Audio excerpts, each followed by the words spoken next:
میں وہابی نہ میں بابی، میں ہوں مسلم علمی کتابی، نہ میں وہابی نہ میں بابی، میں ہوں مسلم علمی کتابی۔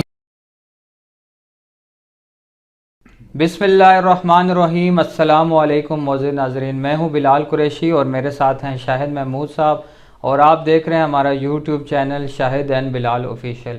ناظرین، جیسے جیسے انجینئر محمد علی مرزا حفظہ اللہ تعالیٰ صاحب کی دعوت بڑھتی جا رہی ہے، ایسے ہی دن بدن مخالفین ان کے خلاف جو ہے نا منفی پروپیگنڈا کرتے ہوئے نظر آ رہے ہیں۔ جیسا کہ آپ کو پتہ ہے کہ پچھلی ویڈیوز میں بھی ہم نے ایسے ہی علماء کو جو ہے نا وہ ایکسپوز کیا تھا، جو انجینئر محمد علی مرزا پہ بہتان لگاتے ہوئے نظر آ رہے تھے، کیونکہ فرقہ واریت ایک ایسی لعنت ہے اور ان کو دن بدن اپنی جو ہے وہ فرقہ کی دکانیں بند ہوتی ہوئی نظر آ رہی ہیں، تو وہ کوئی بھی جو ہے وہ حربہ ہاتھ سے جانے نہیں دیتے اور کوئی بھی موقع ہاتھ سے جانے نہیں دیتے۔ آج ایک ایسے ہی عالم کے بارے میں ہم ڈسکس کریں گے جنہوں نے انجینئر محمد علی مرزا حفظہ اللہ تعالیٰ پہ ایک نیا بہتان لگایا کہ وہ حدیثوں میں تعریف کرتے ہیں۔ خصوصاً انہوں نے کہا کہ اپنی ویڈیو میں بات کرتے ہوئے کہا کہ کربلا والے ریسرچ پیپر میں جامع ترمذی کی جو حدیث تھی غالباً 3537 نمبر تھی، اس میں انہوں نے تعریف کی اور وہ حدیث آدھی لکھی ہے۔ آج ہم بات کریں گے حافظ زبیر صاحب کے بارے میں۔ ویسے تو وہ پڑھے لکھے عالم ہیں، لیکن انہوں نے بھی ایک چھوٹی سی بات کو جو ہے وہ کھینچا اور اس کے اوپر منفی پروپیگنڈا کیا انجینئر محمد علی مرزا حفظ اللہ تعالیٰ صاحب کے بارے میں۔ تو ان کی یہاں پر ہم ویڈیو دیکھیں گے اور اسی کے اوپر انجینئر محمد علی مرزا حفظ اللہ تعالیٰ کی جو ہے وہ کلیریفیکیشن بھی دیکھیں گے کہ انہوں نے کربلا والے ریسرچ پیپر میں کیا وہ حدیث آدھی لکھی تھی، اگر آدھی لکھی تو اس کی وجہ کیا تھی۔ تو یہاں پر پہلے حافظ زبیر صاحب کی ہم ویڈیو دیکھتے ہیں اور انجینئر صاحب کی کلیریفیکیشن دیکھتے ہیں اور اس پہ پھر بات کرتے ہیں۔ تو ہم نے ایک سلسلہ شروع کیا جس میں ہم یہ واضح کر رہے ہیں کہ انجینئر محمد علی مرزا نے اپنے کتابچے واقعہ کربلا کے حقیقی پس منظر میں کون کون سی صحیح روایات کو چھپایا اور ان روایات کو چھپا کے وہ کتمان حق کے مرتکب ہوئے، اور جن روایات کو چھپایا وہ عین اس موضوع سے متعلق تھی جو موضوع وہ اپنے کتابچے میں اس صفحے پہ بیان کر رہے تھے۔ تو انہوں نے بیان کی سنن ترمذی کی مرزا صاحب نے کہ ابو حمزہ انصاری سے بیان کرتے ہیں کہ حضرت زید بن ارقم فرمایا کرتے تھے کہ پہلا شخص جو اسلام لایا وہ سیدنا علی بن ابی طالب تھے۔ ایک تو ہم نے ایپیسوڈ بنایا تھا، انہوں نے یہ حدیث سنن ترمذی کی آدھی بیان کی، کیونکہ اس کے بعد ابراہیم نخعی رحمہ اللہ کا قول ہے بات صحیح نہیں ہے، یہ بات صحیح نہیں ہے، بلکہ صحیح بات یہ ہے کہ حضرت ابوبکر صدیق رضی اللہ عنہ سب سے پہلے ایمان لائے تھے۔ پہلی بات یہ ہے کہ حدیث تو پوری بیان کرو نا، ہمارا مدعا یہ ہے کہ حدیثیں پوری نہیں بیان کی۔ کیا میرے اوپر بعض ناسبیوں نے الزام لگایا جی میں نے کربلا والے ریسرچ پیپر میں جی حدیث آدھی لکھی ہے ترمذی کی کہ جی سب سے پہلے جس شخص نے اسلام قبول کیا وہ علی ابن ابی طالب ہیں، زید ابن ارقم کہتے ہیں۔ وہ کہتے ہیں نہیں، اس کے آگے لکھا ہوا ہے کہ ابراہیم نخعی کہتے ہیں کہ سب سے پہلے حضرت ابوبکر نے اسلام قبول کیا۔ تو میرے بھائی اس ریسرچ پیپر سے پہلے میں نے اس پہ پوری ویڈیو ریکارڈ کرائی ہے، سب سے پہلا مسلم کون، اور اس میں نے پوری حدیث بیان کر کے اس کی انجینئرنگ کی ہے کہ حدیث یہی ہے کہ زید ابن ارقم کہہ رہے ہیں، کیونکہ زید ابن ارقم کون ہے؟ صحابی اور سابقون الاولون میں، وہ کہہ رہے ہیں کہ حضرت علی پہلے شخص ہیں جنہوں نے اسلام قبول کیا، اور غدیر خم کی حدیث کے راوی بھی زید ابن ارقم ہے، اور ابراہیم نخعی جو صحابی کے قول سے ٹکرا رہا ہے اس کا قول امام ترمذی نے نقل کیا۔ ابراہیم نخعی 50 ہجری میں پیدا ہوا ہے، حضور کی وفات کے 40 سال کے بعد وہ پیدا ہوا ہے۔ جو بندہ حضور کا ساتھی ہے، شروع کا خلفاء راشدین کا ساتھی ہے، حضرت علی کا ساتھی ہے، غدیر خم کی حدیث کا راوی ہے، اس کی بات مانو، یا ابراہیم نخعی جڑا جمع ہی بعد ہی 40 سال بعد، اور وہ دی گل بھی میں مان لینا اگر وہ صحابی سے اختلاف نہ کر رہا ہوتا۔ ابراہیم نخعی جب پیدا ہوئے ہیں اس وقت سنی شیعہ کنفلکٹ آ چکا تھا، تو ابراہیم نخعی کو کچھ سنی سنائی بات پہنچ گئی تو انہوں نے آگے بیان کر دی، انہوں نے کسی صحابی کا ذکر نہیں کیا۔ جو بندہ حضور کی وفات کے 40 سال بعد پیدا ہو رہا ہے وہ کس طرح کہہ سکتا ہے کون بندہ پہلے اسلام لے کے آیا؟ سمجھ آئیے آپ کو؟ اسی لیے شیخ زبیلی زئی رحمہ اللہ نے جب حضرت علی کی فضیلت میں ترمذی کی حدیث لکھی ہے نا، یہ والی کہ زید ابن ارقم کہتے ہیں پہلا شخص جو مسلمان ہوا وہ علی ابن ابی طالب میں، ساتھ لکھا کہ تابعی صغیر، چھوٹا تابعی، اس نے زید ابن ارقم کی مخالفت کرتے ہوئے کہا کہ حضرت ابو بکر پہلی اسلام لے کے آئے۔ تو زبیر علی صاحب نے اس کے اوپر جو تبصرہ کیا ہے نا وہ نٹوریس انداز میں کیا ہے کہ اس کی کیا اوقات ہے کہ ایک صحابی سے اختلاف کر رہا ہے۔ امام مسلم نے مقدمے میں لکھا ہے تابعی کی مرسل کوئی شے نہیں ہے جب تک صحابی کو مینشن نہ کرے. تو جو روایت ہی مرسل چھوٹی ہوئی اور صحابی سے ٹکرا رہی ہے وہ اگر میں نے اس میں نہیں لکھی تو اس لیے نہیں لکھی کہ میں اس کے اوپر لکھ رہا ہوں کہ میں صرف صحیح روایتیں لکھ رہا ہوں. اگر میں یہ جعلی کام سال لکھتا نا تو مجھے تین لائنیں اور لکھنی پڑنی بتانے کے لیے, تو وہ میں نے اپنا ٹائم تو نہیں ضائع کرنا. البتہ جب میں نے ویڈیو ریکارڈ کی اس میں نے پوری بات کی. ٹھیک ہے, بات سمجھ آئی؟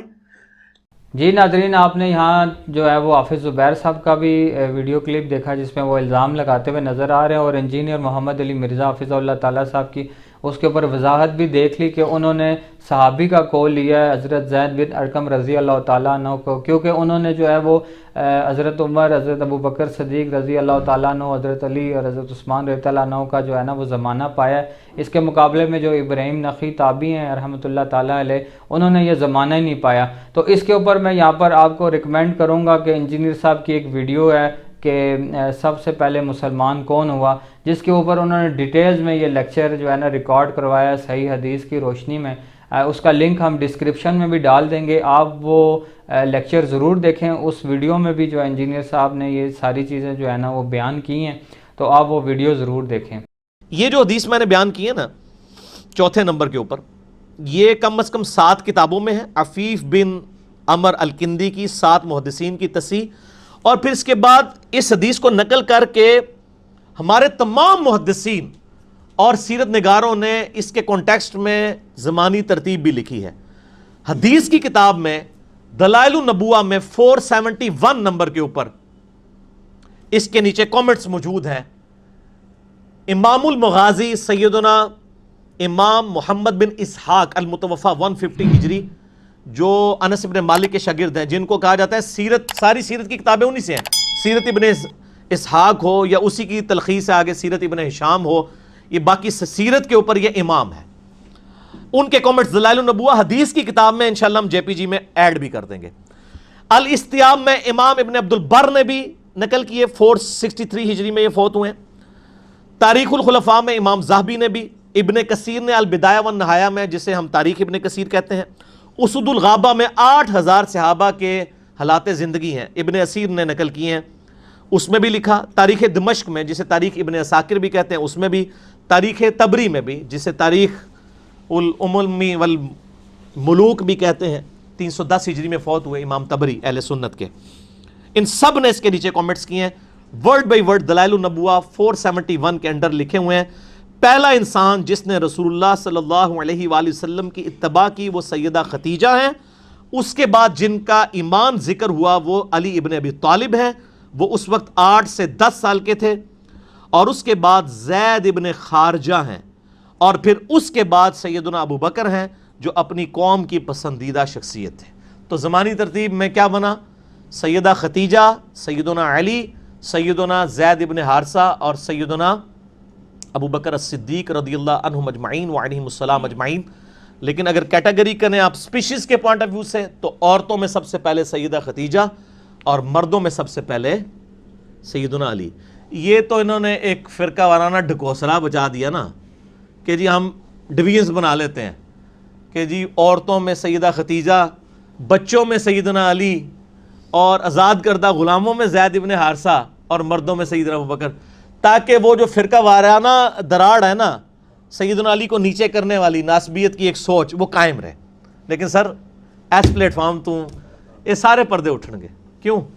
کیونکہ نہ میں وہابی نہ میں بابی, میں ہوں مسلم علمی کتابی. حافظ زبیر صاحب, آپ جو ہر دوسری تیسری ویڈیو میں کربلا والے ریسرچ پیپر پر جو اعتراضات اٹھا رہے ہیں اور اپنی عوام کو گمراہ کر رہے ہیں, تو انجینئر صاحب تو اپنی ویڈیوز میں آپ کے اعتراضات کا جواب دے چکے ہیں, لیکن آپ کے اپنے عالم کی کتاب ہے فضائل قرآن, اس میں جو تحریفات حدیثوں میں آپ کے عالم صاحب نے کی ہیں اور اہل بیت کا نام کاٹ دیا گیا ہے, تو میرا آپ سے ایک موت بانا سوال ہے کہ اس پہ آپ ویڈیو کب بنا رہے ہیں اور کب اپنی عوام کو بتا رہے ہیں اصل حقائق؟ جی بالکل, جیسا آپ نے کہا ہے شاہد بھائی کہ انہوں نے اپنی ویڈیو میں کہا ہے کہ آپ جو انجینئر محمد علی مرزا حافظ اللہ تعالیٰ صاحب کو مخاطب کر کے کہا ہے کہ آپ جو ہے حق بیان کرنے اور خاندانی بنیں اور جنے بنیں, ایسا انہوں نے کچھ کہا ہے.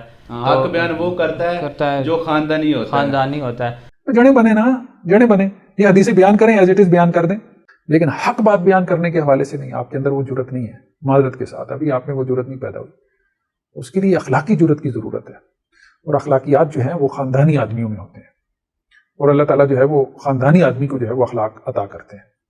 تو اللہ تعالیٰ آپ کو جو ہے وہ خاندانی بنائے, اللہ سے یہی دعا کر سکتے ہیں. تو آپ بھی یہاں حافظ زبیر صاحب خاندانی بنیں اور جنے بنیں, اور جو 3 تعریفات کی تھی آپ نے, اہل بیت کا نام نکالا تھا, حدیثوں میں سے کاٹ ہی دیا تھا, وہ آپ کے علماء نے کیوں نکالا؟ آپ بھی جنے بنیں اور اس پہ بھی ویڈیو بنائیں. کربلا والے ریسرچ پیپر پہ اوپر تو آپ اعتراضات کرتے ہوئے نظر آ رہے ہیں, لیکن جو آپ کے اعتراضات ہیں ان کا بھی جواب آپ اپنی ویڈیو میں دیں, آپ بھی جنے بنیں.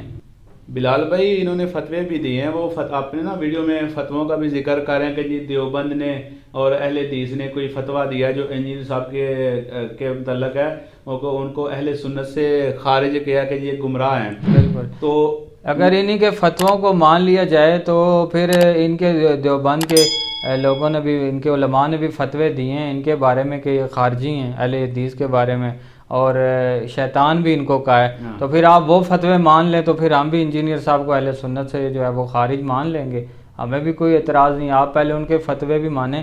آپ بلکہ آپ جو ہے جن لوگوں نے آپ کو خارجی اور کہا ہے اور شیطان کہا ہے, آپ ان کے گلے میں جو ہے نا ہار پہنا رہے ہیں. مفتی طارق مسعود صاحب کی میں بات کر رہا ہوں, ان کے گلے میں آپ ہار پہنا رہے ہیں اور ان عقیدوں کے اوپر پہنا رہے ہیں جن عقیدوں کو آپ کے علماء بھی جو ہے نا کنڈیم کرتے ہیں, اور وہ کہتے ہیں یہ گمراہ کن عقائد ہیں. اگر آپ ان عقیدوں پہ ہار پہنا رہے ہیں, ان عقیدوں کو مانتے ہیں, تو پھر آپ قرآن اور حدیث کی روشنی میں آپ میدان میں آ جائیں. مفتی طارق مسعود صاحب تو نہیں ویڈیو بنا رہے, ان عقیدوں کو نہیں ڈیفینڈ کر پا رہے, آپ آ جائیں حافظ زبیر صاحب اور آپ جو ہے نا ان عقیدوں کو ڈیفینڈ کریں. آج کل بھائی بنے ہوئے نا, دونوں عقیدوں کو ڈیفینڈ کریں نا. آپ نام بھی نہیں لیتے ویڈیو میں, اپنی نام بھی نہیں لیتے ان عقیدوں کا, بس یہی کہتے ہیں فتح مبین مبارک ہو.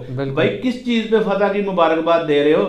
وہ تمہارے خلاف ہی جاتی ہے فتح. غور سے تو دیکھو کہ کس چیز پہ وہ مناظرہ کرنے آئے تھے. جی, تو پھر ان کے بارے میں صحیح کہا جاتا ہے نا کہ the damage has been done, فرقوں کی دکانیں ہوئی بند, the damage has been done. اچھا بلال بھائی, یہ فتوے دیتے ہیں, یہ مل کے مشترکہ فتوے تو جاری کرتے ہیں, لیکن میں نے نہیں دیکھا کہ یہ ایک دوسرے کے پیچھے نمازیں پڑھتے ہوں.